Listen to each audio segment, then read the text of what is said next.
much for joining us today. This is actually our second to last Friday Forum of the semester, so very bittersweet, but we're really excited to continue this conversation today and to have you all joining us. If you've been joining us for the entirety of the series, thank you for continuing to be here. And if this is your first time joining, then welcome. I hope you enjoy. Quickly, I'm gonna set the scene a little bit about Friday Forums for anyone who maybe isn't familiar and it's your first time here. So if you don't know, Friday Forum is a weekly lecture series that's held each semester here at the University Y. And the goal is really just to raise awareness about different national and international trends and events that are happening around the world and provide us a space to address topics that are of relevance and of urgency in our society and that all of us are facing. In the past, we've had events related to using art as activism, environmental justice. Last semester, we looked at the current state of our democracy. So really amazing conversations and topics that we're really thankful to be able to have this space to put on.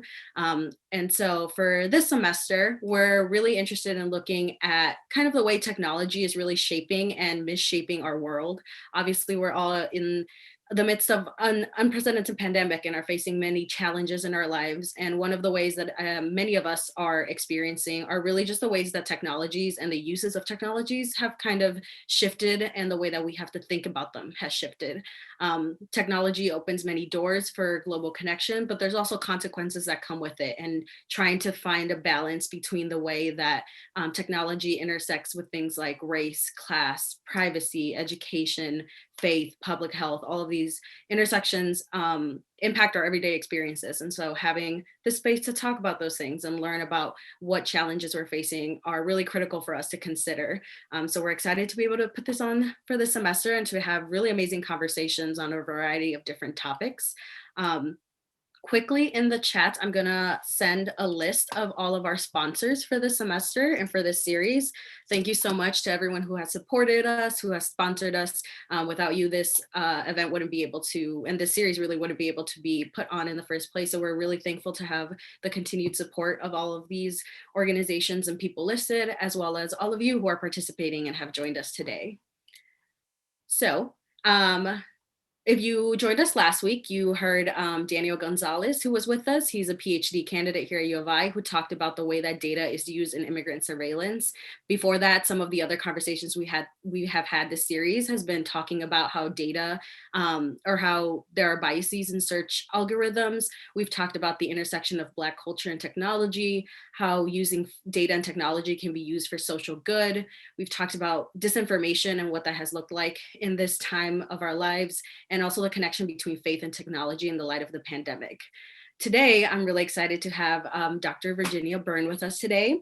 While online learning has a potential to increase equity and access to higher education, it also amplifies the existing forms of power, privilege, and oppression that are deep-rooted in internet's culture and climate. This talk will draw from current research and policy to explore how higher education, like students, faculty, and staff, can help mitigate power and equity imbalances of online learning. I myself am an education major, so I'm really excited to have Virginia here with us today and be learning from her. Quickly to introduce Virginia before passing it on, Virginia is an assistant professor of higher education at Morgan State University School of Education and Urban Studies. Dr. Byrne researches climate and equity in online and technology enhanced learning environments. She earned her PhD from the University of Maryland, her MS from Florida State University, and her BS from University of Illinois at Urbana-Champaign. Dr. Byrne is also a proud University Y alumna and a former student board president. So glad to have the University Y people coming back and being here for us. So Virginia, I'll go ahead and pass it on to you. For everyone who's listening, if as you're listening to the conversation, if you have any questions, please feel free to use the Q&A feature or the chat feature to send any questions you may have. And at the end, we'll have a little bit of time for Q&A. So definitely get those questions going throughout the conversation, and then we'll get to them towards the end. So thank you again, Virginia. I'll go ahead and pass it on to you. That was awesome. Thank you so much. And hey, Y folks, it's so nice to see so many people in the chat that I know. It's nice to be back at the Y. I used to, bus meals at Friday Forum, so this is a really fun full circle. And I'm pretty nervous because I know how much Friday Forum meant to me. So this is not a normal talk for me. So um, I was already introduced. So I'm an assistant professor of higher education at Morgan State University, which is an HBCU here in Baltimore, Maryland. Coming to you from my home office because it's a whole pandemic. But as we get started, I just want to share in the chat. So I've always found talks to be better when I have a thing to follow along with. So the link in the chat and then also in the whiteboard, and forgive me if you can't access that in the chat. Is that going to work better as a link? This is just a space that sort of outlines what I'm talking about, provides some ongoing resources, and hopefully makes this more engaging. So let's get started. So at its inception, online learning was perceived to be this cyber feminist utopia where women would be free to be themselves. They would be free of the harassment that they experience in in-person classes, because with the distance created by the computer, we wouldn't have to perform our gender. We would be genderless beings in online spaces, and thus all the power dynamics that come with gender wouldn't be there. This is the framing. And in some ways, over the last 2 decades, that's sort of been true. Like online learning has been really great for women. Overwhelmingly, adult women have had increased access to higher education, where they've been able to, higher education's been able to reach working moms, non-traditionally aged college students a lot better. We see in the research that women do really well in online classes, especially asynchronous online classes. Something about having to, like being able to regulate your own time and write down your thoughts is really conducive to a lot of women. But overwhelmingly, the utopia did not manifest, right? We've seen studies over and over again throughout the decades that the instances of sexism that we see in person are just replicated and enhanced online. And that even in academic classrooms online, the pre-existing patterns of male dominance in academia is just heightened.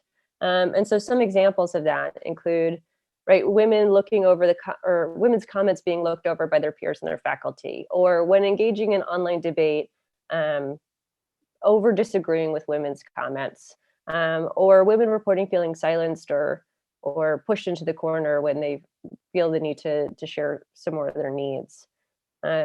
So my research sort of lives here, right, in the face palm space of how gender is uniquely constructed in online learning because it's situated in the climate of the internet.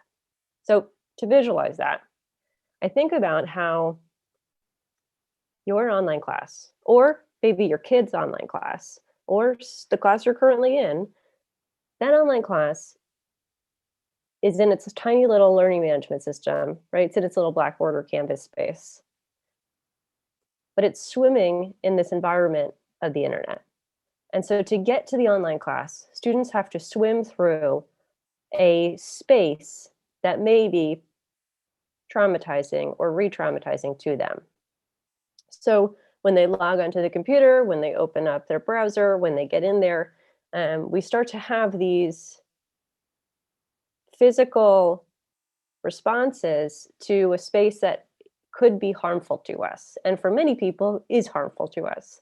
And so I'm really going to be talking about how power and privilege on the internet is manifested in forms of online harassment, cyberbullying, flaming and e-bile, trolling and doxing, all of which just amplify existing forms of sexism, racism, xenophobia, heterosexism, ableism, you name it, right? Like these are just the ways we talk about how these forms of hate are manifested online. So today I'm going to be talking about my research on the intersection of online harassment and online learning, and hopefully end with some takeaways that make it better for all of us, because I think we have a lot of power to be able to address this. Yeah, so with some definitions. So I use cyberbullying and online harassment interchangeably. Um, but I've found in previous work that college students, really anybody over the age of sophomore year in high school, prefers online harassment because cyberbullying has broadly been like identified as a thing that it's experienced by children. And around sophomore year in high school, teens want to start being seen as an adult. So online harassment is the term we use to sort of recognize that they are emerging adults. But I'll use them interchangeably for this talk. So online harassment is intentional, repeated harassment online or via text, directed at a person with less perceived social power. So online harassment really is leveraging and amplifying existing forms of power. As I said before, sexism, racism, heterosexism, ableism, xenophobia. And in doing this, we're just perpetuating what we see in classrooms, in playgrounds, regular bullying, just online. And it can be far worse online because you can never escape it, right? It's with you all the time. And it is the place where you have to check your email. It's the place where you work. It's the place where you enter the social sphere of your friendships. It's not something you can just walk away from. So we see cyberbullying contributing to serious social, psychological, and academic consequences. There's really interesting research now about how children are being diagnosed with PTSD related to their cyberbullying and online harassment experiences. Yeah, so I think among college students specifically, which is where my work looks, we're seeing that cyberbullying and online harassment are becoming increasingly common, where women are more likely to be harassed online, but so are other marginalized and minoritized groups, right? As it plays to that power dynamic. And some really scary recent research among a group of college women identified that many see it as inevitable. So if they haven't already experienced online harassment, they're gonna, or they know a friend who has been, and so they're like, it's gonna happen to me too.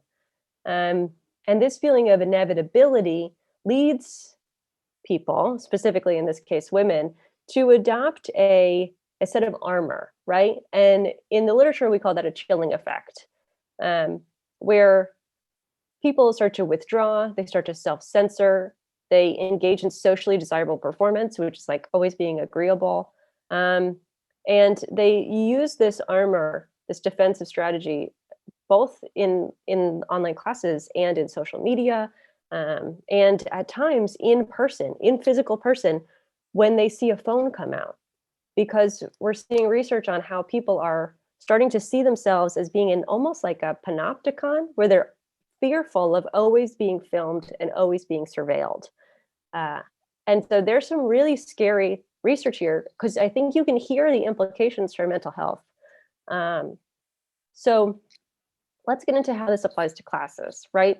So there's a potential tension here of when people have been cyberbullied or harassed online and they develop this armor, we encourage that armor. Like, yes, protect yourself. Yes, adopt these defensive strategies. Yes, put yourself first. Social media is not a democracy. You don't have to let everybody see all your photos. This is just a space for you and your friends. But then on the other hand, when we ask these students to join an online class, we encourage them to engage in collaborative writing with your peers who are people you've never met before and might be jerks, and get involved in debate online and start sharing photos of yourself and turn on your camera on Zoom and walk us around your bedroom, right? A lot of stuff that is in direct conflict with that armor. And so that's where I'm really intrigued, because I wonder, as educators, as parents, if we could do a better job of helping students make that transition so they don't have to make the choice between the instructor's expectation and their own defensive coping strategies. So broadly, my work is framed by, oh no, we're clicking through all this. We don't have time. Broadly, my work lives in a couple different areas, right? A lot of the online teaching and learning literature lives in a clear silo, and then so does the human-computer interaction literature, and then so does the teaching literature. And these, before the pandemic, these fields really didn't interact that much. And we've seen a lot of exciting work happen during the pandemic as all sorts of folks have had to learn about online teaching. But yeah, so my work builds on a couple different pieces. But specifically, I wanted to just talk to this group about the Community of Inquiry Framework. So this is the OG. This is the old school official foundation of how we think about developing a better classroom climate, developing a better online space, where there's these three pieces that intersect that make it so students enjoy their learning experience and learn more and stick around till the end of the class. The cognitive presence, or their engagement with the content, the teaching presence, or the relationship between the student and the teacher, and the social presence, which is the relationship between the students. And so specifically to the work I'm talking about today is the idea of social presence. So that relationship between two students. And it's often defined as the degree to which students perceive their peers to be real or they're salient, right? And so it's sort of like when we log on and we see other people's names in a discussion board, it's easy to sort of be like, they're not real people, like they're just names on a computer screen. And so we need to be doing some intentional work to safely prepare students to start to see each other as real people, right? Like you see me and I'm a real person. I love this. That's the beauty of online teaching to me. There's a lot of potential. And when we have that strengthened, we see students like their experience more. We see them retain and graduate more. We see them feeling like as part of the community or a part of the major. Yeah, this is the outcome that I think really matters in moving forward. So again, I'm going to jump into some of my research, and then around maybe in like 10-ish minutes, 15 minutes, I'm going to jump into some practical strategies, because I know folks came here for practical strategies, not for a rehash of all my work. So again, I'm putting that whiteboard up in the chat so you can follow along. Yeah, let's dive into it. So a big piece of my research is looking at how cyberbullying experiences relate to social presence, if at all. And I did this big mixed method study, which I can talk about for hours. But instead, I'm going to do a brief overview of how I got to these conclusions and sort of suggest, if you're interested, where to find out more. So just a note, so a lot of the research on online learning historically hasn't been particularly rigorous. It's been a lot of people looking at a great online class and a really bad online class and then trying to compare them and being like, well, online teaching doesn't work for everybody. And you're like, no, can't do that, right? So when we do work on online teaching, it's really important that we work with students who want to be in an online class and that those classes are exemplars, right? So my research, like the hardest part of doing research is to find exemplars, is to find classes taught by people who really get the community of inquiry model and really get social presence and actually enact it in their classes. So I did this big study where I collected data over 2 years and trying to understand how students feel about cyberbullying, how they feel about the online class, and then how they how that manifests. So the data I'm going to talk about a little bit is, I did these pre-test surveys with students where I asked them about their cyberbullying victimization. If you're interested in that survey scale, I published it recently, and that is the citation. And their thoughts on cyberbullying and what it meant to them. I pulled out a group of those students. So I pulled out, this is the folks who responded to that survey. It's about 460 students. Again, I'm trying to get to practice, so I'm going to move through this. I'm asking for your trust here. So I pulled out a group of women who were representative of the larger body and were in classes that I could observe. And I observed these women across the semester engaging in the discussion boards. So in a regular online class, these are juniors and seniors in a gen ed course that was required for all majors. And I observed them over the course of the semester and then interviewed a few of them at the end of the semester about their social presence. I pulled up the discussion board threads and we talked about it, and just generally about their online lives. And then I made cases for each woman so I could really understand how they make choices about performing online. But then also grouped these women by never having experienced online harassment or cyberbullying in the past and having any experience in the past, just to understand the difference here.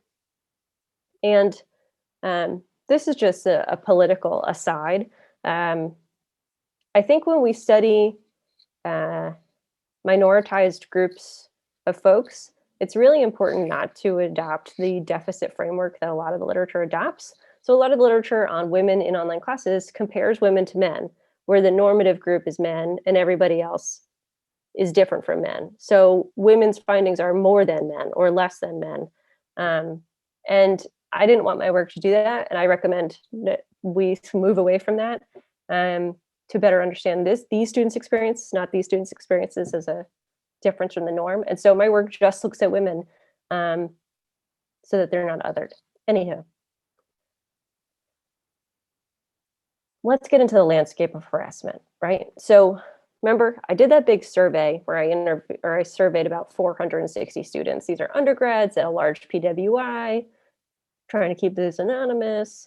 And generally, the majority of students, the vast majority of students said that this is either a major or minor problem among college students. Cyberbullying is a big issue. And they know it, right? And they know these words and they know it's an issue. Most students, about 58%, had told me in the survey that they had experienced some form of victimization in the past. The majority are mean statements and rumors, but you still see an unfortunate percentage is threats. So that's direct threats. That's like explaining what you might do to somebody. And then image appropriation, which is an emerging form of cyberbullying and online harassment, where I co-opt your image to embarrass you. So we see cases, I interviewed a woman who in high school, she had somebody made an Instagram of her with all these photos of her, but she didn't know who was doing it. And it was just a way to embarrass her. And so we call that image appropriation, of somebody appropriating your image against you. So this is very common among students. If you are interested in learning more, I published a large article on this about all the different patterns in bullying. That also gets into when and what happens afterwards. So of the students who responded, a third of them said that their most recent cyberbullying experience happened while in college. But you'll see that most students said that the last time they experienced cyberbullying was in high school or before. So just a note that this is something that hopefully is tapering off as folks get older, but I don't necessarily believe that that's true. I just think we start to choose new language for it. So then of the students who said they had been victimized in the past, I asked them how they responded. And overwhelmingly victims chose one of the following options, right? So they either withheld from posting, they withdrew from the forum, they changed or deleted their profile. But as you'll see, I think we also see students adopt an armor, whether they know it or not, to protect themselves from future incidents. We also did a study, this is just coming out soon, it's in press, about students having bystanding experiences. So seeing a friend be the victim, and 64% of students said that they had seen a friend be the victim of cyberbullying or online harassment. And we're unpacking the secondary trauma that can emerge from that type of experience, and what to do about it. But let's get into some of these other pieces. So I was interested in, again, oh, and I published this if you want to read more. No cyberbullying experiences and any cyberbullying experiences. How do these women show up differently, if at all, in the online discussion board? And so I have protected you from the nitty-gritty of the methods, and I'm just going to go to the pretty pictures. So when I looked at I coded all the transcripts for different types of for social presence, excuse me, and pulled out that there's literature says that there's 3 pieces of social presence. So to explain this, blue here on the left is yes, they have been previously victimized. Orange is no, they had never been victimized. And these are the three pieces of social presence, and this is the overall aggregate of social presence. So effective emotion is sort of sharing emotions with the groups, empathizing with your peers, and engaging in some type of emotional discourse. So you'll see that that's slightly lower among the victimized students.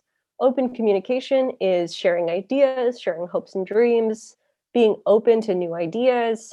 Again, a little bit lower among victimized students.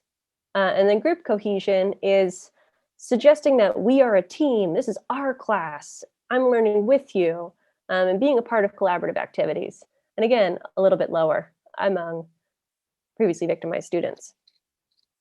So when we take that all together, we see that there's a significant difference in these two groups where previously victimized women enacted significantly lower social presence than their peers.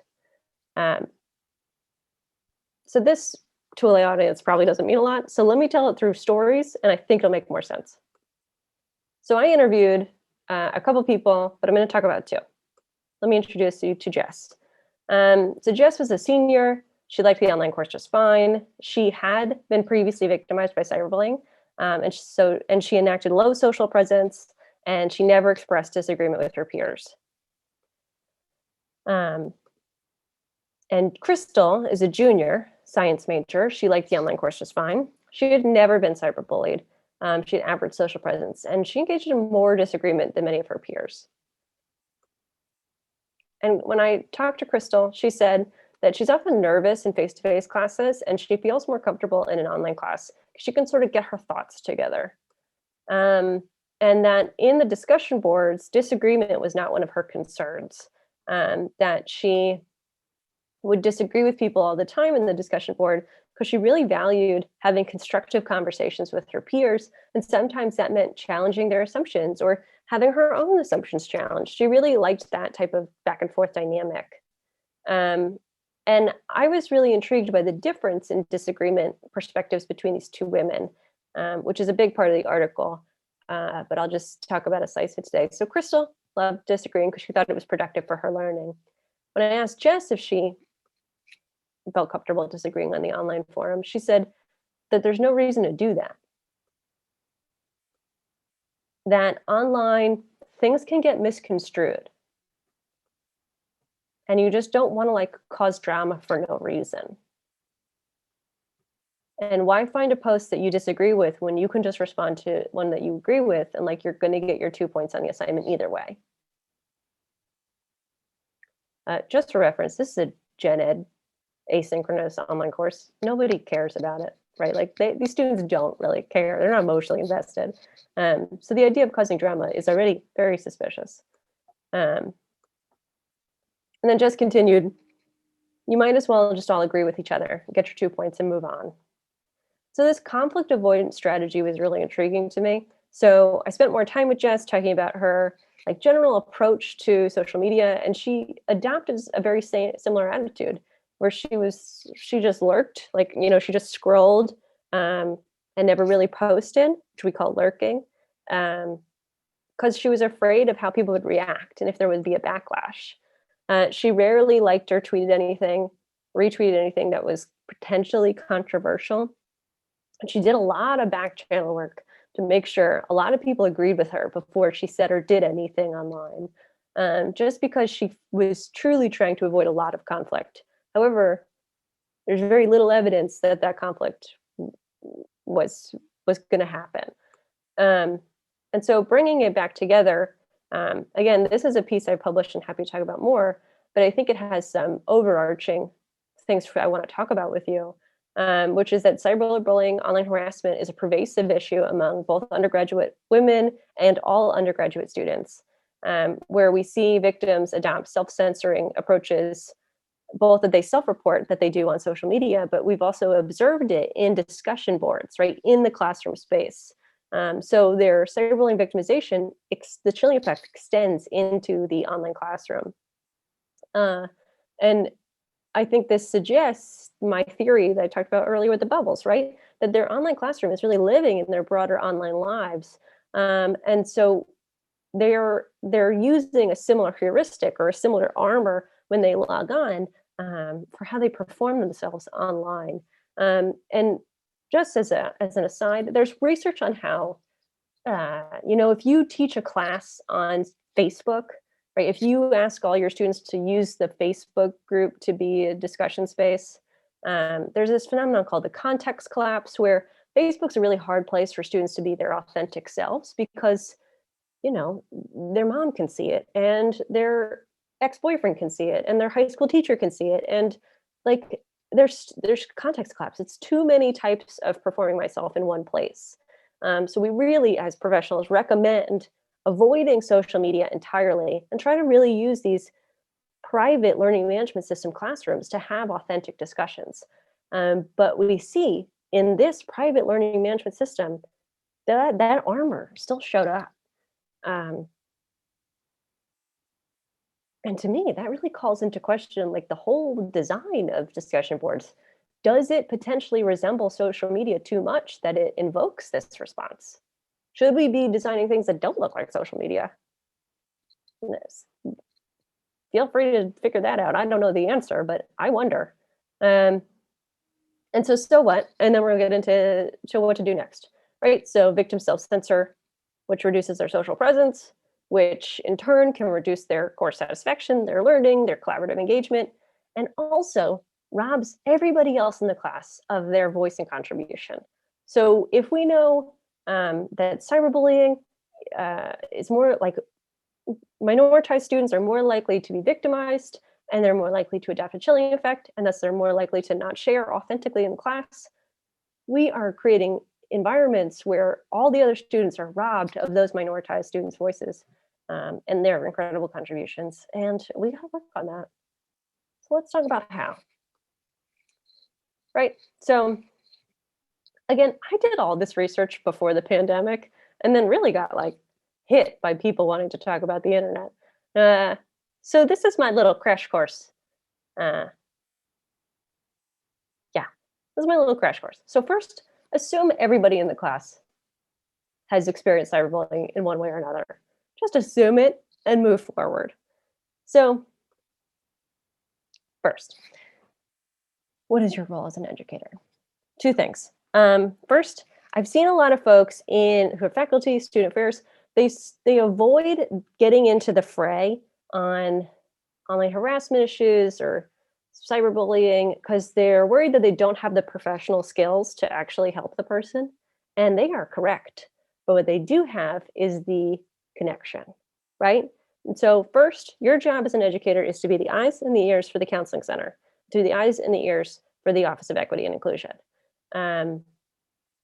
That you are the ones that can identify, that can report, that can help the student who's being victimized seek counseling services and support services. You really have a lot of power by being the one that sees what happens and they report to. And second is a phrase I'm going to repeat a lot in the next 20 minutes, which is use your power to share power. In online teaching, you actually create the room and you set the settings to decide who can show their video and who can unmute and who can say anything. And so you have a lot of power to truly silence people. And so you have to wield that power for good. And so I'm going to give some suggestions for how to use your power to share power. And if you're following along on the whiteboard, which I encourage you to, you'll see that I provide all these links there so you can follow along. And this is sort of a homework assignment. So sorry, not sorry. So first, think about fostering a positive climate in your classroom. So in some of my previous work, I do a lot of faculty development work, and we pulled together all the literature that we could find, synthesized it, and came up with this framework for effective college teaching, which really there's 4 pieces. 3, I think, are pretty obvious, right? Having fair and timely assessments, having active, engaging teaching practices, having culturally relevant and interesting content, and the last piece, having an equitable climate. And I think we don't talk about this enough, right? That when designing an online learning environment, you're really fostering a climate in which everybody should feel welcomed and included and have all the supports they need to be successful. And you need to be intentionally designing this space to not perpetuate instances of racism, sexism, xenophobia, ableism, and that you need to figure out systems so that people report to you, and then also you know how to effectively respond, and that you're not going to tolerate forms of hate in your classroom or microaggressions in your classroom. You're not doing it. You're making those teachable moments. Um, and so we can talk about this more afterwards.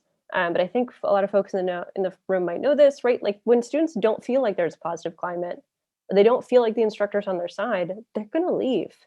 And they're going to leave either physically, like they're going to actually not show up to the class or leave the major, or they're going to check out, right? And so this is, forgive the jump in slides and just move forward a little bit, right? But sometimes when people don't feel like there's a good climate, they don't turn on their cameras, they don't unmute, they don't show up at all. They just agree. They just say like, yeah, what Isaac said, absolutely. They're merely just performing the role of being there. Or what I'm seeing more often is they just direct message to the teacher, or they just talk to the teacher and they never really talk to their peers, which is interesting, right? The lack of social presence there, or the lack of wanting it. And so I've been thinking about this a lot, and I'm starting to theorize it as sort of a like a hierarchy of needs, really, right? We're in, like, we want to jump to the fun stuff. We want to jump to the team builders and the relationship building stuff. But we got to do the foundational work first. And at the bottom, this is like, this is this is the work, right? This is doing the practices we're going to talk about, where you ensure that you're not re-traumatizing students, where you're ensuring that you're not introducing unsafe practices, like you're not encouraging people to share their phone numbers or show pictures of where they live, right? And you're shutting down any forms of hate or microaggressions in your class. That's the bottom. And then in the middle, that's the voice equity. That's where we start to make sure that students aren't being silenced. Students aren't just overly agreeing out of fear of flaming, right? Students aren't being ignored. That voice equity piece, that you're taking steps to make sure that students are really sharing the space, the vocal space in the class. And then once we get there, then we can get to the sense of belonging. We can get to the fun stuff. But you can't feel a sense of belonging if you also feel like you're going to be attacked all the time. And so I think, and again, this is all in the whiteboard, I think we all need to be thinking more about how we bring the wonderful work in trauma-informed care into the classroom, in trauma-informed teaching, and assuming that students have experienced online harassment, they have experienced some form of trauma, likely, right? And during the pandemic, we've all experienced a form of trauma. And we want to make sure that we're not re-traumatizing people in this classroom. That's just a thought experiment I really want you to think on. And in the whiteboard, there's a checklist and a wonderful slide deck by Karen Costa about how to make sure that your class isn't re-traumatizing online harassment victims. The second point, this is the easiest, you can do this right now, right? Is to be clear with upfront statements. So when we teach people counseling skills in higher education, we ask them to actually recite the phrases you would say so that they feel, they feel second nature. When you sing a song a bunch of times in the car, and then when you sing karaoke, you're like pretty good at it. It's the same concept, right? And so these two quoted bullets here, I encourage you to like actually say out loud right now. That online, like this is what you would say to students if they come to you, or just at the beginning of class, just setting the expectation that you're going to use your power to help them, and that you are aware that this phenomenon exists, and that you know what to do. And so by saying online harassment is unfortunately common, you're not alone. This isn't your fault. My job is to ensure that you have a supportive learning environment free from discrimination and harassment. So help me help you. And then you explain clearly how they should come to you. Is it office hours? Is it an email? And then you explain, I'm then going to report it to OEI, the Office of I don't actually know what yours is called. We're at multiple institutions. You know what I'm talking about, right? Like you would say, I know these people. I know the people who can help. I've done my homework. Hint, do your homework. Figure out who to talk to. And I think this last piece is incredibly important about you communicating. I know what to do. I'm not just a warm body. I know what to do to help. And I think that this is what I'm seeing as a solution to an emerging issue in the research. So in that survey work, I found that the majority of students never tell faculty or staff about their cyberbullying experiences, even when they're on campus, even within the residence hall, right? They don't tell the faculty and staff who could help. And I think in talking with students, it's because students don't see faculty and student affairs folks as being helpful. They're like, oh no, they do school stuff and this is social media stuff, so they can't help me. Or, students have seen other forms of harassment not go litigated on campus, or other victims not be supported by universities. And so they're like, well, this institution isn't going to help me, so I'm not going to bother. Right. And I think there's a lot of cultural barriers that prevent us from helping students. And so I think naming it is super important, that you know how to help. And a lot of this is good to be done at the beginning of class. I'm sorry, I'm telling you this in March, but maybe for next semester. And I think it's good for if we go back to hybrid or high flex or whatever you want to call it in the fall, particularly the activity of establishing ground rules, right? So ground rules, and the link is a good way of like just doing this activity. It's a way of getting together and being like, what do you expect from me to make sure that you have a safe community? And what should I be doing if somebody breaks his contract? And having that conversation, even if it's only 30 minutes long, is incredibly helpful. I've also done this asynchronously this semester, and it's been incredibly helpful. Also in the whiteboard, you see that it's really helpful to have syllabus language. So clarifying to students how and when, clarifying to students what you're going to do, what the rules are, what the expectations are, defining online harassment, cyberbullying, and then clarifying that you're trying to keep measures to keep them safe. Specifically, you're bounding all class discussion to the learning management system and school email. And this is my recommendation to you. Stop using social media and group chat things for classes. It's inappropriate. It freaks people out, especially victims. It makes them very stressed. So we're like putting in rules, like I'm going to try to keep this all bounded here. A couple more thoughts, and then we're out of here. Then we're to questions. Teach students how to advocate for themselves. I cannot tell you enough how important it is to have receipts. If you see student saying something weird, take a screen grab of it.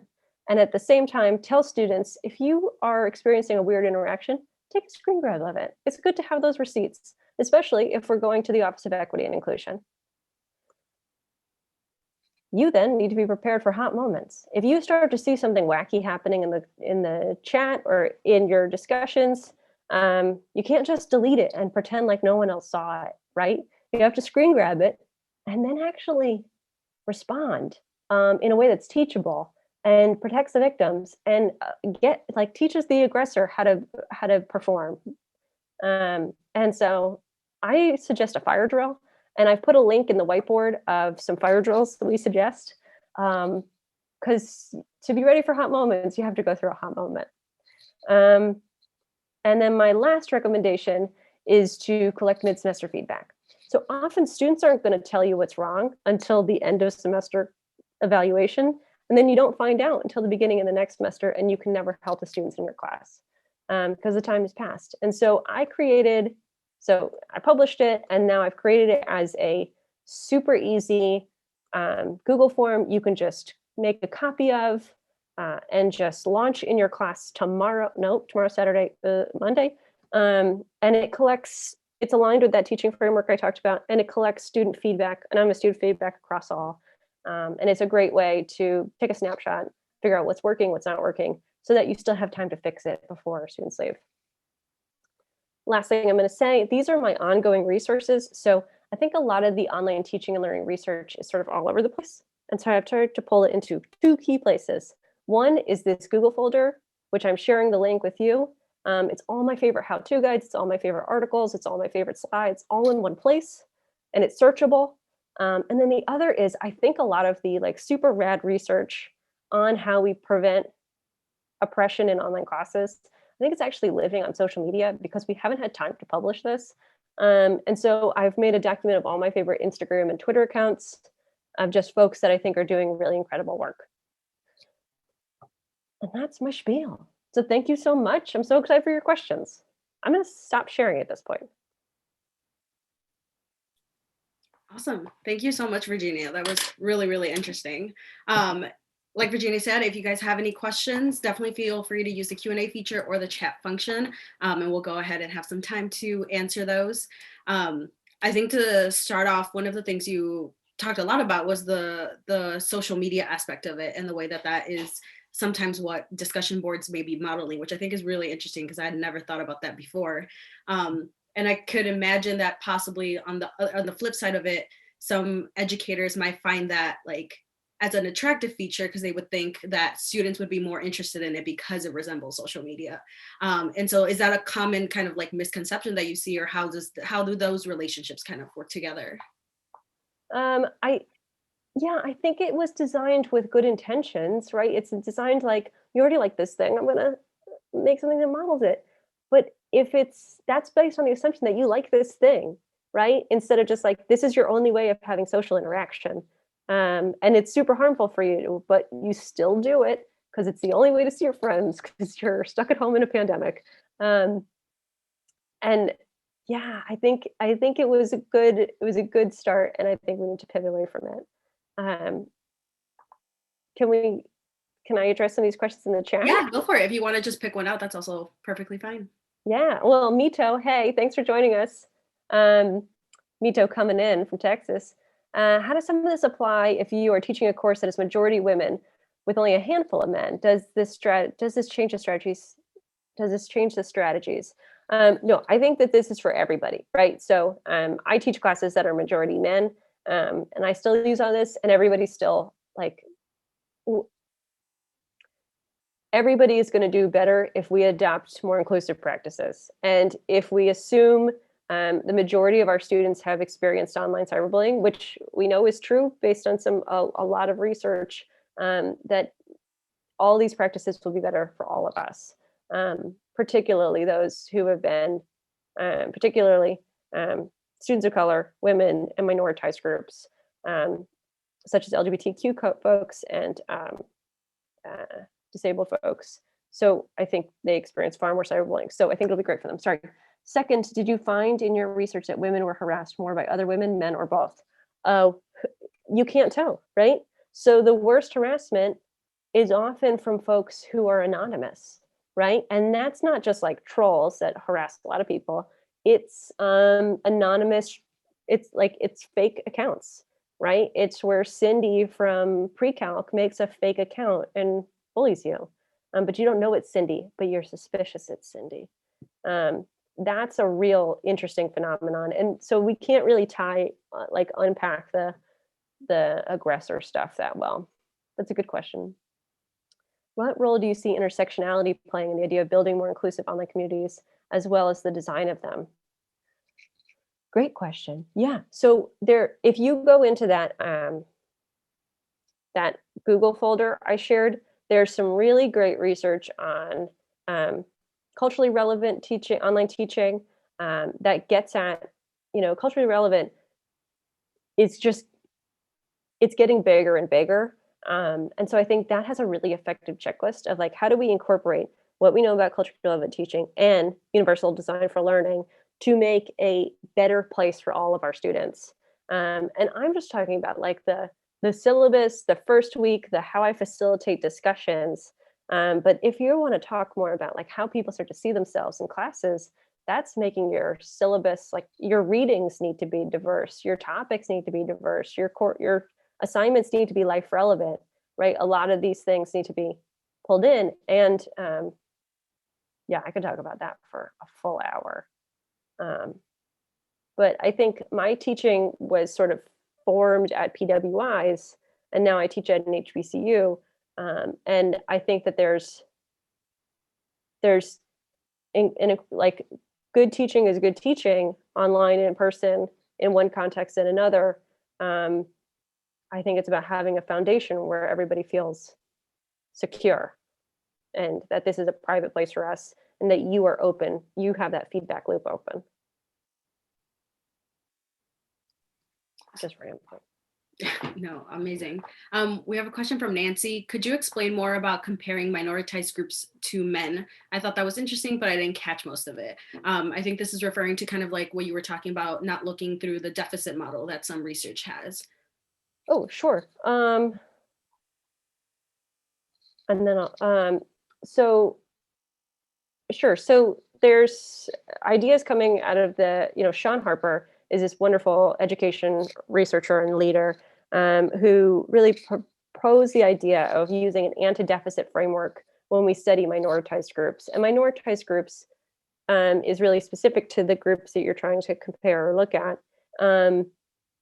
And he posed that we often need to be talking not about a group in comparison to a normative group, or the majoritized group, the powerful group, but we need to be talking just about the group that we want to help and figuring out what are their strengths, what are they already doing, and what do they need, not as a difference from the normative group, but just as a way to look at them, right? Just look at them alone and focus your attention on them and center the people that you want to help.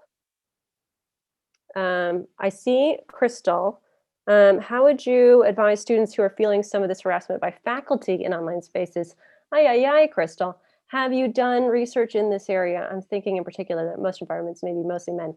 Yes. Okay. So when, there's sort of the adage of like, if you haven't heard about oppression in online classes, you might be the oppressor. If you're hearing this happening about other faculty, and like that is definitely an invitation to report, right? When any type of harassment is being put forward by a faculty member, that is within the framework of reporting to your Office of Equity and Inclusion. Yikes. Otherwise, faculty development, supervision, it's really hard to help students like speak truth to power in a dynamic like that where they're being graded. Otherwise, it's just, a mid-semester evaluation or an end of semester evaluation. That's super hard, but I'd love to talk about that more. We have one more question from Willard. This might be the last one we have time for, but if anyone else has any other questions, definitely send them in. Yeah, Willard, he says, are these new interactions or are they in new media? Yeah, they're in new media, right? That we know bullying is not new. We know harassment's not new. It's just the fact that our public square has left the bowling alley and the church and the neighborhood meetings. It's left those spaces and it now lives on Facebook. It now lives on Twitter. It now lives on Instagram. That our public sphere of discussion and where we talk about like civil issues has now moved online. And so with it came all of our social lives and our ways of engaging with our neighbors and peers. And it never goes away. It's with us all the time and it can haunt us if it's bad, right? Because you still need to be a person in society. But if you're being bullied by an anonymous account made by Cindy from pre-calc, it's really hard to not just start to really suffer some mental health issues because you can't walk away from her because she's everywhere. Yeah, sorry, I don't want to end on a sad note. We have the opportunity as like parents and grandparents and faculty to address this if we just start to talk about how this is real, how you can't, like, the recommendation is never just like, well, delete Instagram. That's not a reasonable recommendation. Instead, it's just I hear that you're experiencing this. This is real. I'm so sorry. Let's figure out how to get you some help. And if you are interested in learning more, I'm going to plug somebody else's book. This is a fabulous, cheap, easy, short read, hands-on read for how to talk about this kind of stuff with college students. I'm teaching the class right now about it, and it's a lot of practice, and it's a lot of just validating that people's feelings are real, and that you are there to help them. And maybe you don't know the solutions, but you might know the people who can help. Amazing. I think those are perfect closing thoughts and ending points. So thank you so much, Virginia. Thank you for being here, for sharing with us today, and for sharing your expertise. I know it was really interesting and I learned a lot for sure. So thank you so much. thank you to all the participants who were here and listened and asked really amazing questions. Make sure to join us next Friday for our final Friday forum of the semester. We're going to be joined by Amy Rickman, who's going to be talking about U.S. youth and media migration. So I think a really great kind of continued conversation into some of those points of social media and the way that it affects us. So definitely join us if you're able to. Thank you again, Virginia. We really loved having you here and having you come back to the Y and be here with all of us. Oh, I can't wait to be back in person. I can't wait. And this is a reminder to me and probably everybody else here to do your Bailey scholarship reviews this weekend. I got to get on it. For sure. Okay, well, thank you, everyone. Have a good rest of your Friday, a good weekend, and we'll see you all next week.